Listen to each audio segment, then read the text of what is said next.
Pens for Men Undergarment Studios in Orange County, California. It's the indispensable Thursday show with Sable and Dave. Mediocrity never goes out of style.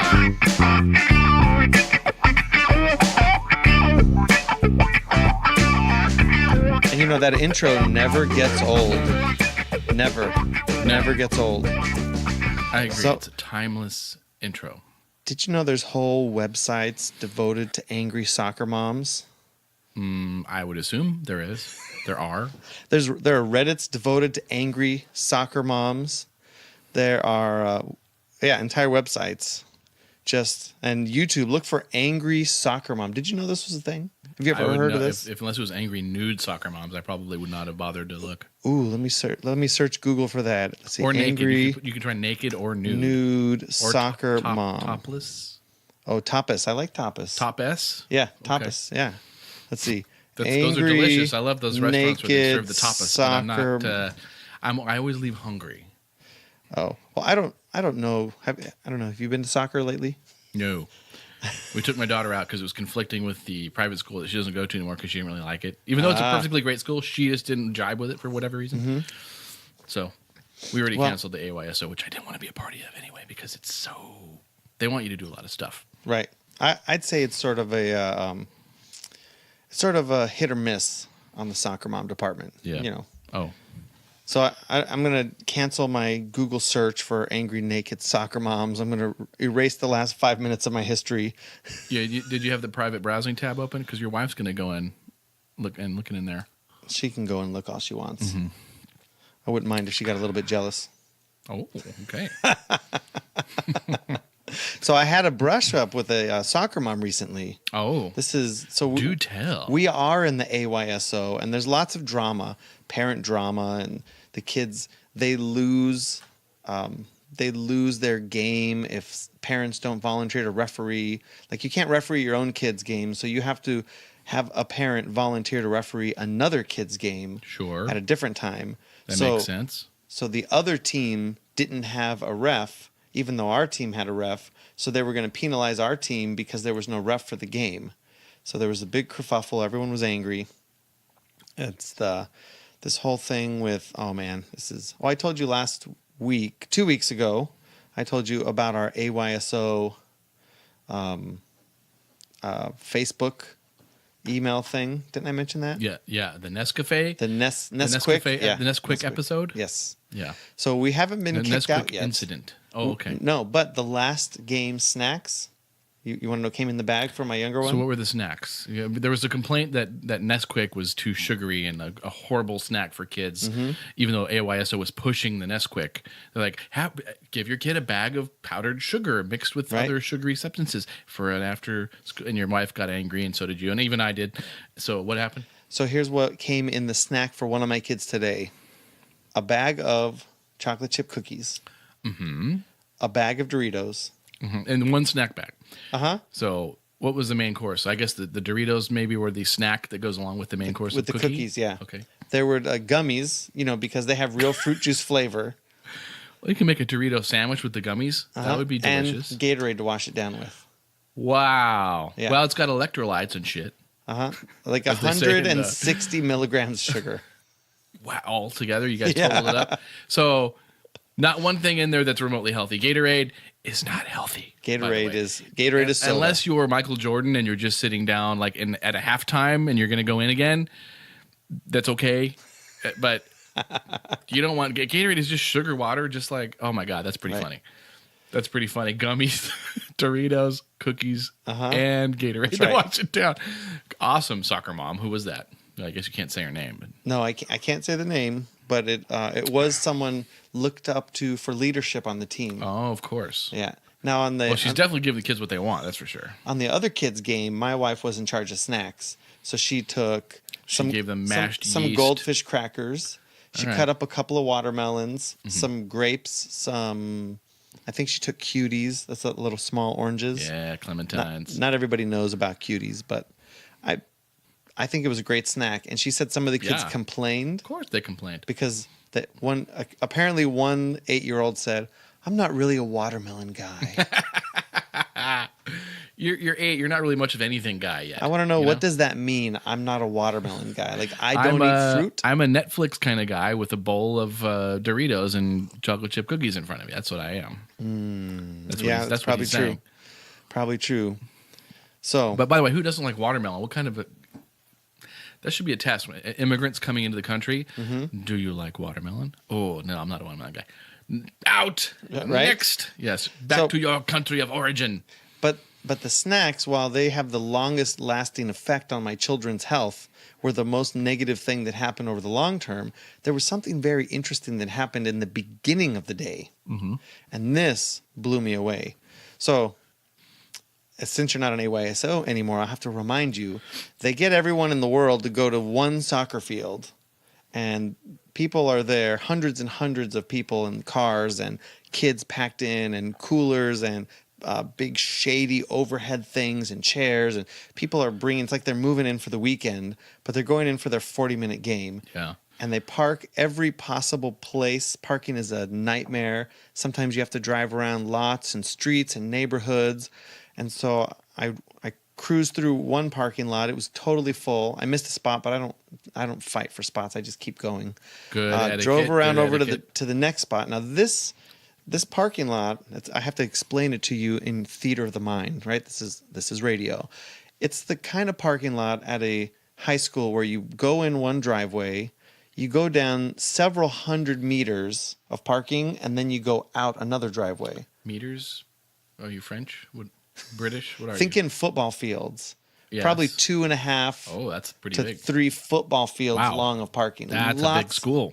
Lots and lots of parking. And very narrow. And of course, all the cars are parked in the drop-off zone because it's AYSO. They're coming in, they're going, it's fine. Well, there was a Tahoe, which is a very large Chevy, white, beautiful-looking car, kept in good shape. And it was kind of blocking most of the road, moving about an inch at a time, following these people walking on the side. Ding, ding. Hold on. Total a-hole move. Do not ever do that if you don't want to get possibly shot by a road rager, or just looked askance by me or anybody else who knows the rules of the road and knows how to park. I'm looking at the camera up there. I don't know if I should be doing that, but Sure, why not? Why not? Don't do that. Don't do that. Just go. Don't follow someone who's walking and blocking this. You're an a-hole. So, okay. Not our good listeners. Our listeners are No. educated. Well, if they and do that, they're intelligent. a-holes. They can take it. So she's in her giant Tahoe and inching along, following some people because she wants their spot. Clearly, Yes. she wants, right? Yeah. It's fine. I drive a small Honda Civic. I just squeeze right past her between her and the other cars with a few inches on either side. No big deal. Whoop, zip past her. Drive down 150 meters. Somebody's pulling out. Stop, put on my signal. While the person's backing out, I see the Tahoe coming up behind me, getting real close, trying to squeeze in between me and the other cars. Like, that's not going to work. She was trying to take that spot you found? Yeah. Okay. So I pull into my parking spot, and and by the way, in my side view mirror, because I had the windows up, it was like 175 degrees outside. Maybe it was only 90, but it felt It was hotter. 100 today, but So I had the windows up and the AC on, and I could see like her mouth moving, like she was probably shouting at me out of her window from her car. So I'd rather not get in a confrontation with anybody, especially some angry woman who's hysterical and crazy and might shoot me for no reason. that's where I'm the only that's the only person I would engage, because I know I could beat her up if I really had to. I wouldn't. If it was a big dude, I'd be like, sorry. But if it was a chick, I'd be like, what? Because I'm a coward. But I could beat up a chick mostly, unless it's Ronda Rousey. Well, going. I'd Go rather ahead. not beat up any chick. Yeah. Well, I wouldn't be afraid to confront her, because I know if it ever came down, she starts throwing punches at me, I'll just like, what are you doing? Yeah, well, there's two things that she could do that you can't really do anything about. She could pull a gun on you from her purse, True. which, right, guns are in Orange County, and she could hit you with her car, Yeah. which is a giant tank that you will never win a battle with. So my best thought is, let's just wait. So I'm staying with my 6-year-old in the car. We just stay in the car for about 3 minutes. Now, I'm feeling time sensitive because we need to get to the soccer field so he can get warmed up for his big game, which he won, by the way, All right. 6-1. Although I found out they don't keep score. And I said, if you don't keep score, why do you run around with a bucket every time we make a goal, taking our money? Interesting. So, well, anyway, so she's behind my car for the whole time, the whole 3 minutes. And it gets to the point where she pulls to the side closer to my car, completely blocking me in to let somebody else pass. She is intent on shouting at me. I say, okay. I said, Ethan, there's a crazy woman behind our car who's going to be yelling. When we get out of the car, I want you to get over close to me and just ignore her. We're going to walk away. So we get out of the car, and she is just shouting, shame on you. How dare you? You took my spot. I was driving around for 30 minutes. And I had all kinds of thoughts. The first thought was, what you're doing is inappropriate. You should not be stalking behind my car, and you need to leave now. And then, of course, I had his water bottle in my hand. I thought I should just unscrew the top and walk over and splash it in her face. Sadly, that would be wrong of you. It's almost like assault. And now tell her GTFO, right? Yeah. Get out of my... You going to come up to me and threaten me and my kids? That's what I felt like. She was clearly threatening. Right, in her self-righteous Can I give a template for what I would hope I would say at this? Oh, yeah. What would you have liked to have said? I would like to have said something like, sweetie, always call an angry woman who's in the wrong sweetie. They effing hate it. But if she's in the wrong, she's in the wrong. Throw it out there because it'll unbalance them. Say, sweetie, good idea. Here is parking lot etiquette. You blocked me from going around you because you're waiting for these other slow idiots who apparently didn't get to their car. So you lose. I went around you. That was your spot, wherever they were going. I found this one, my spot. End of story. Keep driving. Keep looking. I feel sorry for your husband. Right. And I feel like I don't want to have to explain my rightful actions. Although after I told her to keep driving, I said, you stopped. I went around you. This is my spot. Now you need to move along. If she gets even worse, you say, look, the only reason your mouth should be open, there's only one reason your mouth should be open around me. And it ain't for that. So that would be a good one. That would be good. I'm going to make a note of that. There's only one reason. Go to Google Docs and open one up a reason new document. Your mouth should be new document. Yeah, that's. I think that would go over worse for me than the water bottle. No, it's just words. Just words. You told the judge, I was just trying to upset her. She thought you were going to rape her. Nah. Look at her. I was there no with my kid. No one's going to rape that. She's unrapeable. Who got in trouble for talking about that? Was it Damon Wayans? One of the Wayans brothers was talking about defending Cosby because these chicks were, who would want to rape them? They're disgusting or something. I was like, what? And they wanted to be there. They knew they were getting they knew they were getting drugged, and they knew very strange. Yeah, there's sort of a blame the victim mentality, right? I only blame rape victims if they were wearing a tube top. That's the only article of clothing that. I'm kidding. I don't think rape is ever justified unless you're attempted to murder me and I get the drop on you. Then it's okay for me to rape you. Women or man. Okay. All right. Woman or man. Sorry. Woman or man. So woman or man. Stay away from angry soccer moms. Oh, yeah. Especially crazy ones.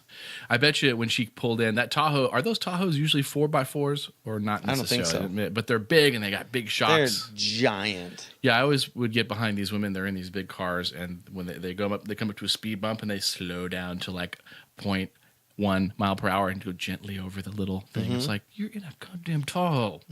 Show that speed bump who is boss. Right? You know? Don't slow. It's like, what?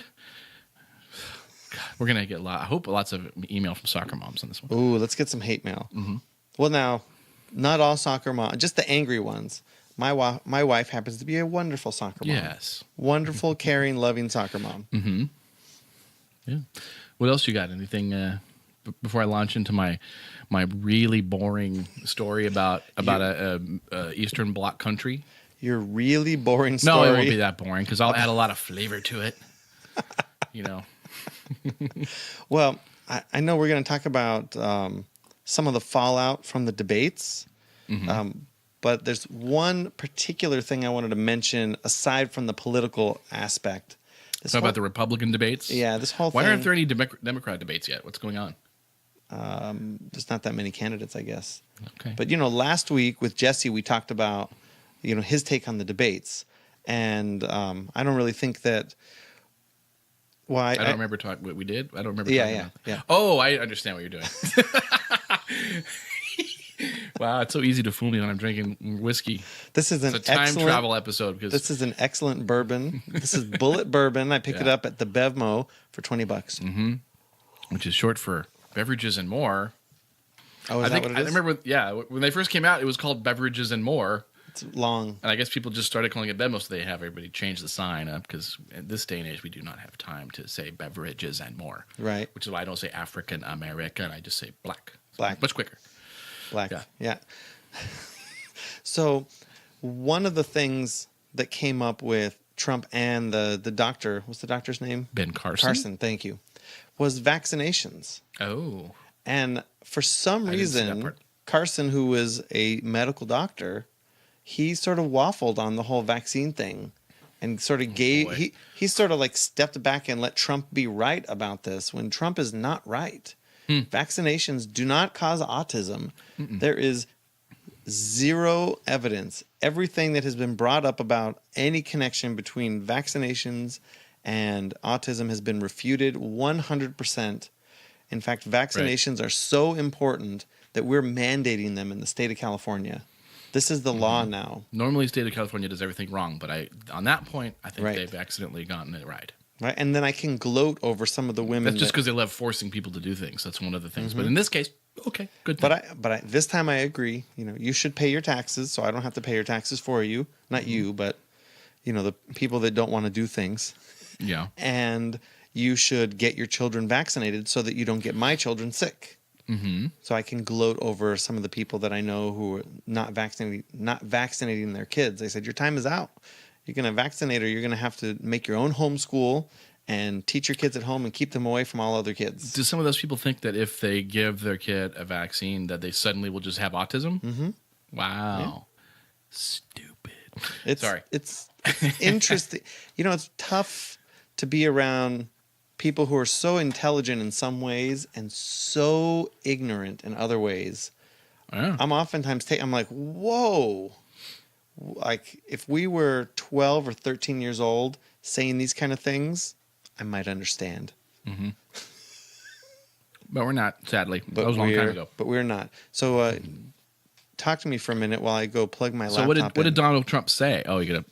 Because did he say? Oh, he said vaccines cause. Trump said that? Yeah, he said, well, I know someone who I worked with who gave her child vaccinations, and suddenly they had autism. I'm like, that's BS. Trump said that. Not only is it a false argument. Well, like I said, I still hope Trump wins just to punish Obama voters. But yes, he is a dummy. He's really he had to open this debate with insulting Rand Paul. Like, why is he even here? Shut up. Well, anyways, whatever. I just wanted to mention the vaccine thing. I'm glad that it's there's a group of doctors that have come out to say, Ben Carson was wrong to give on this topic. All the vaccines that we require save lives. Period. They even took out the component that originally wasn't causing autism just to please people. They're like, look, this doesn't cause anything, but we're taking it out anyway to please you conspiracy theorists, which was called, what is it? Thalidomide? Is that the one? Or is it am I thinking of something else? I don't remember. It's one of those, but they took it out anyway a long time ago. Right. And it has not been used in vaccines. So it's not even the same stuff they were using where they got the erroneous reports of the horrible science that was originally. We went over this on a show before. That's why I'm just kind of glossing over it. But I don't remember what show it was. We can look it up. Hey, there's a new feature on the website. If you go to, what's it called? At theindispensable.show.com, you go to the archive. I've created a custom. After you've already gone to the Amazon banner to click through and buy a TV or something, help us out. Right. You can also go to the archives and listen to they're all listed there. I've created a special page that lists every episode in order. From newest to oldest. Don't listen to the first one though. I don't think I don't know if that was a good one. It's not as good. It's not. I mean, this is a work in progress. But you can see all of our titles, and our titles are hilarious. They're knee slappers. The titles. Read one of them at random. Okay. When is rape okay? Perfect for this show. Je suis you could have skeptique. raped that broad in the Tahoe. No. Weeping on the hardwood floor. That was when I had my back pain. It's all coming back to me now. Wanksy, a free market solution to a government problem. I mean, come on, these are great. Be Curious Sable, come on. This is great. I'm going to plug this laptop in while you tell us about a stone. Oh, can you tell us about our sponsor? Our Amazon sponsor? Yeah, just our what I just said, right? I mean, there. If you go to our website, you will see the little Amazon box on there, and I know you've heard it before. Click on our Amazon box and go to Amazon and buy something, and we'll get to wet our beak a little bit, and it helps us as the other.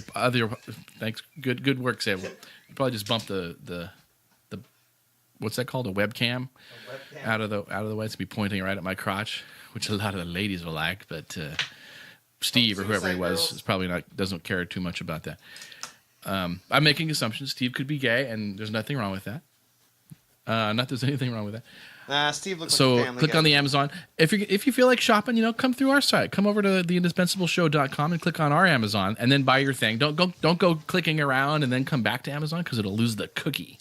Well, you could gotta go also and jump in and then go shop. So they have $49 tablets now, by the way, the Kindle Fires, which we're thinking of getting for our children. So this is what I think you should do. The listener, I think you should go to theindispensable.show.com/Amazon and buy a 6-pack of Amazon Kindles. They're $49 each. You get one of them for free when you buy 6. Yeah, it's a good deal. So get a whole crate of them and then send us one. We will review it. So I just want to mention,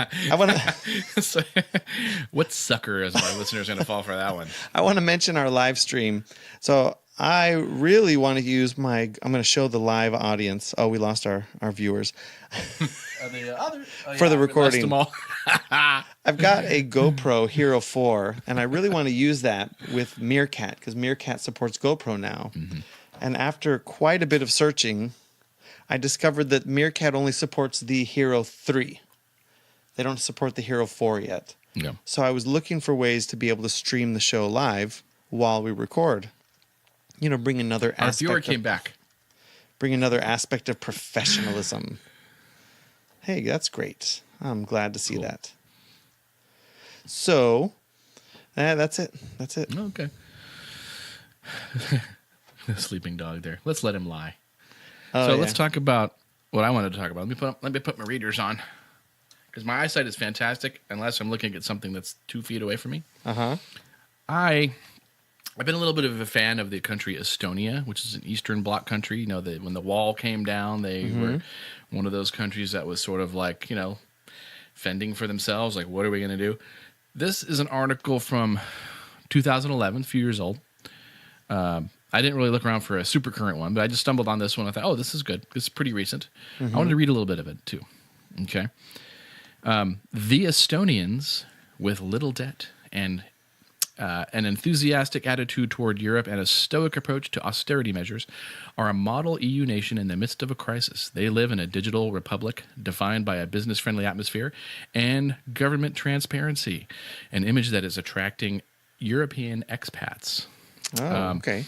They were talking to a 46-year-old guy. He began developing his business 4 years ago while he was living in Athens. He says it involved importing flowers from the Netherlands, mostly roses, tulips, and a few exotic varieties, on overnight cargo flights. This is in Greece, by the way. Okay. He intended to sell them in Athens, a dusty city of stone walls and buildings whose residents are desperate for green plants and fresh flowers. Nakosmatis, that's his name. Say that again? Nakosmatis. Nakosmatis? Yeah. Sounds like Matis Yahoo, huh? The Israeli That's exactly rapper. what I thought of. Matis Yahoo. I like that guy. Nakos Matis signed contracts and statements of intent with 3 or 4 dozen flower shops that wanted to buy his flowers. The profit margin for flowers is large, says Nakos Matis, a factor of 10 or even 20%, and it would have been enough money for him and everyone, including the retailers and him as the importer. It sounded like a brilliant plan, at least on paper. After a year, Nakos Matis had receivables of about €30,000, and after a year and a half, they had gone up to 45,000 euros. Almost all of his buyers owed him money. Mm-hmm. They had recognized his weakness. He was under pressure to unload his product while it was still fresh. See, basically, all the Athenians realized how to scam the guy, and like they wouldn't be there when he delivered. And, they all just said, "Oh, I'll pay you next week." It just became a complete. He just said, "Screw it, I'm moving to Estonia." Because he had heard that it's very easy to set up a business in Estonia, and it is. Okay. Let's see. Let me drop down here to some of my highlighted notes. Let's see. There's something in here where it was talking about how easy it was. It really took the guy like 45 minutes, mostly online, to set up his business. Well, you can get a citizenship in Estonia online for free. Yeah? You get an Estonian passport. They have an ID with a chip, a security chip in it, so you can vote for the Estonian government online. And I believe Estonian citizenship is not that expensive. Yeah, in the middle of this year, this was 2011, by the way, 2 rating agencies, Standard & Poor's and Fitch, upgraded Estonia's credit rating. The country had a budget surplus of $115 million the first 2 quarters, and that's a surplus, by the way. Okay. It's a tiny country, too, and it's expected to virtually balance its budget for the entire year. Government debt is about 6.6% of the gross domestic product, as compared with 120% in Italy. 160% in Greece and 80% in Germany. 80%, the debt percentage of the gross domestic product. What is gross domestic product? Do we know exactly? Is it just everything? If you count everything they produce, right? Everything produced. That's basic the gross wealth. Everything they're producing, right? It's in the first 2 quarters of 2011, the Estonian economy grew at an annualized rate of 8%. Let me see what else I highlighted. Nothing to lose. When the Soviet system collapsed almost exactly 20 years ago, remember this is in 2011, the Estonians crept out from under the ruins, declared independence, and reinvented themselves, making sure that their legal system, administration, legislature, and economic system were as far from socialist as possible. It helped that in 1991, Estonia was run down, insignificant, and had a small population. The Estonians had nothing to lose. First, they privatized all government-owned businesses that were operating at a profit and closed all factories that were not profitable. Well, in 1991, they were restored to statehood. What? In 1991, they were restored to statehood. Okay. They were originally established in 1918, and then the Soviets occupied them in 1940, took them over. So in 91, they were... Wait a minute. Countries like the Soviet, like those, they take over other countries? Yeah, well, I'm sure that stopped. No country on earth now would ever want to try to take over another country like Putin has, and the Chinese. They would never ever want to take over a country like America, right? Or little countries that possibly are protected by America. They wouldn't even try, right? Because everyone's enlightened now, and we all know that that's a bad thing, right? Yeah, no. Oh, really? Well, because if you ask a Democrat, they're like, "You're in fantasy land, and that's never going to happen. No one's going to try to take over America or other countries." I think if you went out to Syria and you asked them what would they like to do with the American So the Soviets took it over in population. 1940. That's kind of like recent history, folks. People do that. One of the reasons it doesn't happen more often is called the United States of America, if I might say so myself. America. F yeah. Coming again to save the mother effing day, yeah, America. That's a great song. South Park movie. Like I said, they privatized, but they attracted investors and tourists by transforming the center of Tallinn, which I guess is one of their super popular city squares. Isn't there only like 1 million people in Estonia? Into a medieval Disneyland, complete with cobblestone streets, bell towers, and brightly colored townhouses and guild halls. Are you it sounds like you're reading that. Really? I haven't memorized. I'm just looking down at my computer because I'm scared to look up at the screen. Okay. Estonia finally joined the Euro zone in this January. The Euro had already been the country's declared goal in the last few years. Starting in 2008, the Estonians had fought their way through the worst economic crisis they'd ever seen, triggered by the global financial crisis and the bursting of the local real estate bubble. The economy shrank by 14% in 2009. Then 3 things happened. First, the government announced a harsh austerity program. The government bureaucracy was thinned out. Healthcare and social services were cut back. Oh, my God, they're racist. Of course, there aren't any darker-skinned people there, so they couldn't be accused of that. Can I put Estonia into perspective for our listeners? Yeah. What was that? There was a weird buzz in the headphones. Yeah. All right, let's check the time. 29:21. Just in case. Yeah. Okay. So we're gonna wrap it up after this. No, I don't mean the time on the. I mean so we can go back to the headphone. Yes, Anyways, I gotcha. Orange County, California, in 2013 had 3.114 million people. Estonia in 2015 has 1.3 million people. So they're about a fifth the size of even Denmark, one of those places. I mean, we're talking so it's a small country. You could get to know everyone in the entire country of Estonia. Yeah. By first name. You could all get Estonia together, like sit around a campfire. They found blah, blah, blah. Three things happened. Like I said, healthcare and social services were cut back, and even the street lights in Tallinn were switched off at 3:30 in the morning. Businesses reduced wages up to 40%. Reduced wages. Wow. They didn't automatically go, people are hurting, man. You need to pay them a living wage. Yeah, they went, we can't. Cut the wages. What happens to the $15 an hour minimum wage? I don't know. It's racist, whatever it is, I'm sure. I mean, if you're standing there picking your nose and flicking them inside Big Macs, shouldn't you get paid $15 an hour? At least 15. Right? Mainly because it's not fair that someone else is working harder and perhaps making more money than you. But anyway, the government did not pump borrowed funds into the economic cycle. Instead, it did what economists call internal devaluation. I'm not even sure what that is. It's probably a devaluation of the currency, which is very, very weird with interest rates and all kinds of stuff and not printing more money, probably. The second and oddest development here was that the Estonians stoically accepted these measures. There was no unrest and no protest. By contrast, what is Greece doing when they hear they've got... Greece is the brother living in the garage of Europe. They just are like, I need more money. The streets, like protesting with signs and shouting. They are. Greece sucks. They really kind of suck. They're lazy. Okay. Lazy. No, I'm sure. Watch out, Greeks. I'm sure most Greeks are not lazy. Dave's but coming for you. They have a huge section of people in Greece who are absolutely sort of leeches and criminals. Like apparently most people in Greece cheat on I think we talked about this before. They cheat on their taxes.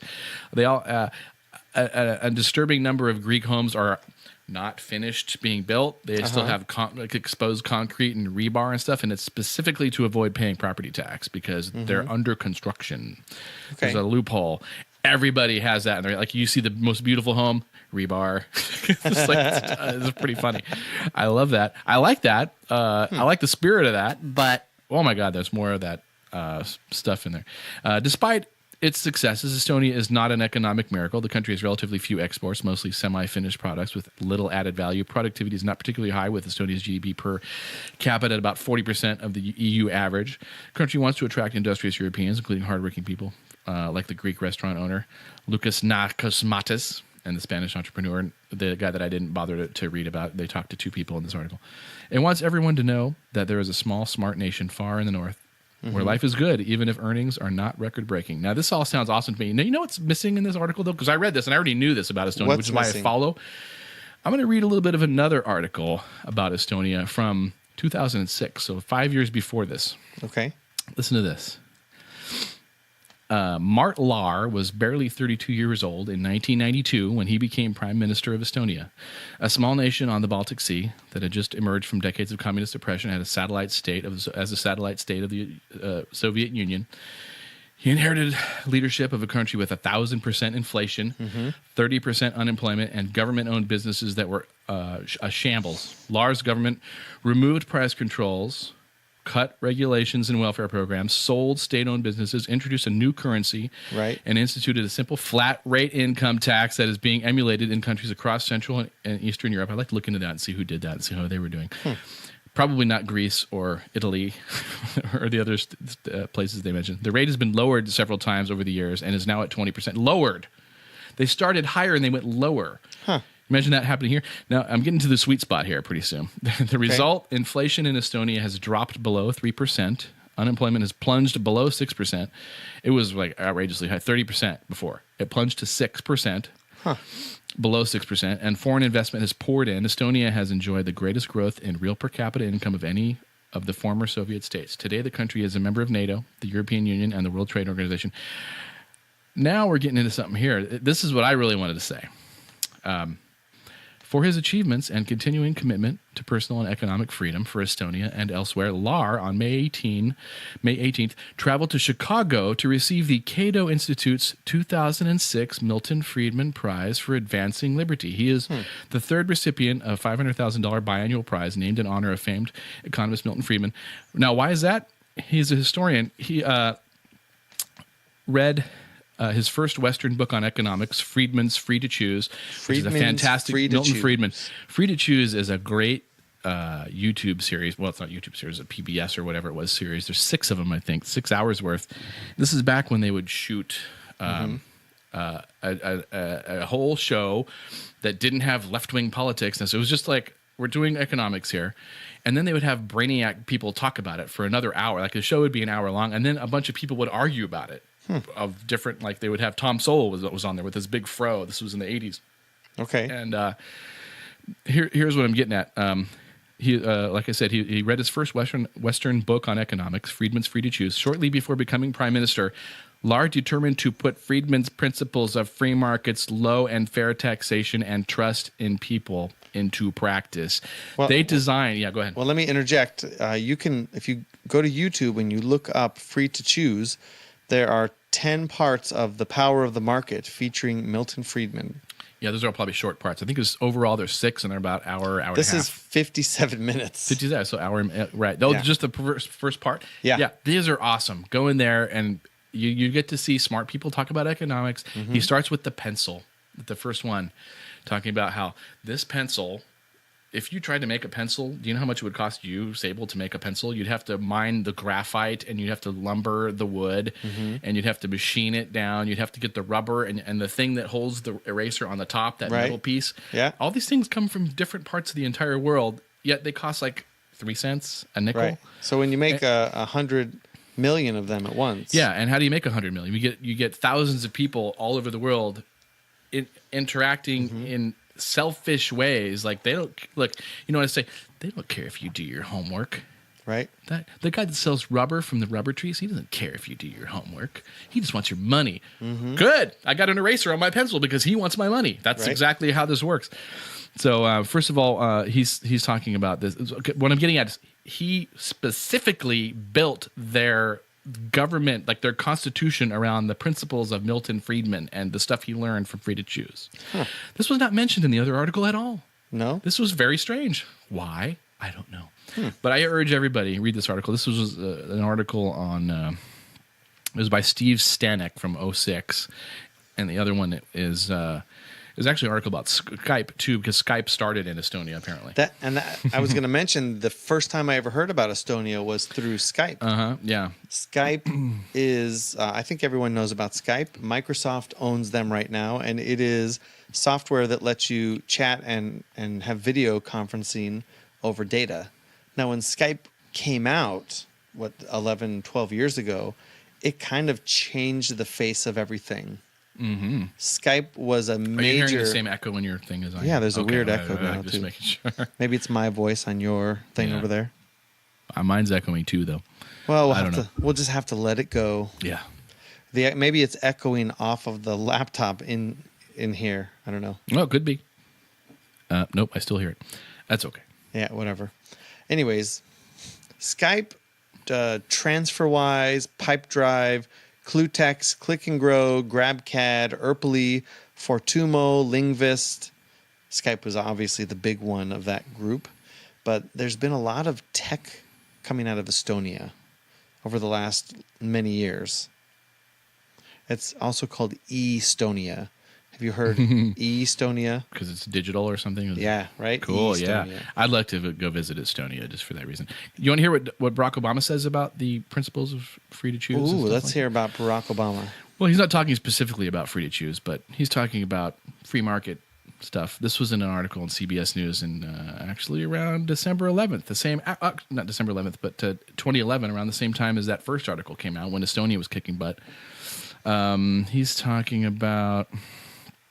Now, it's a simple theory, and we have to admit it's one that speaks to our rugged individualism and our healthy skepticism of too much government. That's in America's DNA. And that theory fits well on a bumper sticker, but here's the problem. It doesn't work. It has never worked. This idiot is saying free market capitalism doesn't work. Which God, it makes me so annoyed. He's really like the fish who says, "What water?" And he talks further about it. Now, it didn't work when it was tried in the decade before the Great Depression. This sounds great for me because I'm hearing an echo. It's like he's like standing on the mall and giving a speech. It didn't work when it was tried in the decade before the Great Depression. It's not what led to the incredible post-war booms of the 50s and 60s, and it didn't work when we tried it during the last decade. I mean, understand, it's not as if we haven't tried this theory. He was talking about how, remember in those years in 2001 and 2003, Congress passed two of the most expensive tax cuts for the wealthy in history. And what did it get us? The slowest job growth in half a century. He's talking about the recession that came after the .com boom crashed, that Bill Clinton got to ride the wave in for doing nothing. Right. But it kind of, all of that stuff crashed, and now Bush comes in and they're doing this stuff. So he's blaming that recession on the tax cuts. Not so fast, Obama. So anyway, look into Estonia. Do a little research on that. This Lars guy, what was his name again? The prime minister. I don't think he's still the prime minister, but he was back then. But isn't that an interesting story? It's fascinating. Yeah, I think you could go to e-estonia.com and you could find out the story about the country of Estonia. And that there's going to be some of what you said here. You've done a little more research than just their website anyways. Mm-hmm. So, yeah, it looks good. Interesting. You want to wrap it up for today? Yeah. Well, let's wrap it up. Yeah, I don't have anything. I don't have a bow to put on this one. I just want people to watch Free to Choose. This is the bee in my bonnet. If you listen to this show, which I have. I think, yeah, which I have. If you listen to a show like Jesse's coming on the show next week, and he's got a few bees in his bonnet. No, Jesse was on the show last week. Right. Yeah, he was on the show last week. But he has a few bees in his bonnet, I think. One is definitely like he's very quick to call anybody who disagrees with the gay marriage as hating gays. Automatic. It's knee-jerk. You hate gay knee-jerk, people. yeah. You hate gay people. He's got a few other bees in his bonnet. My main bee in my bonnet is free market capitalism is the only thing, is the best way to raise people out of crushing poverty that we know of. It's the only thing that has ever done it. And Obama has God, it makes me so mad to say it's never worked. Shut up. Shut up. Yeah, all right. Really? So we'll say shut up. Everybody shut up. Shut up, Obama. Well, with that, I'd like to thank you all for subscribing to the show. You can find the Indispensable Thursday show on iTunes and everywhere that fine podcasts are served. We want to hear your voice, not just Dave's. Don't look at me for the phone number. I don't have it up on my tabs here. Call our hotline at... I don't have it ever. Don't you dare. Dave still doesn't know the hotline. 657-206-0777. That's 657-206-0777. Leave us a message. If you keep it short, we'll play your message on the air. And we appreciate your iTunes Store reviews. Thanks. We'll take any review you want to give us. 5 stars, preferably. 1 star, okay. We'll give you feedback. If you're thinking, by the way, of giving us like a 2-star rating and you want to fight, me, we'll have like a pay-per-view. I'll try to fight to get it raised. Oh. We'll oil up and go into the octagon. I got boxing gloves in the garage. We don't need it. It's bare knuckle. You'd have to use my wife's, though. They're pink. Okay. She's the boxer. All right. Well, if I'm fighting a girl, then that's what I'll use. And we invite you to follow us on Facebook at facebook.com/The Indispensable Thursday Show or on Twitter at Sable and Dave. Bye, Dave. Thanks to all the person that tuned in to watch us on the live video cam. Hey, it's not fair. Nobody knew about it. I know. We'll post more once we get into the groove with this live streaming We're thing. just playing. We're just practicing. But I think a couple people joined in, so that was cool. That was great. Thanks, guys. Thank you. Bye, Dave. Bye.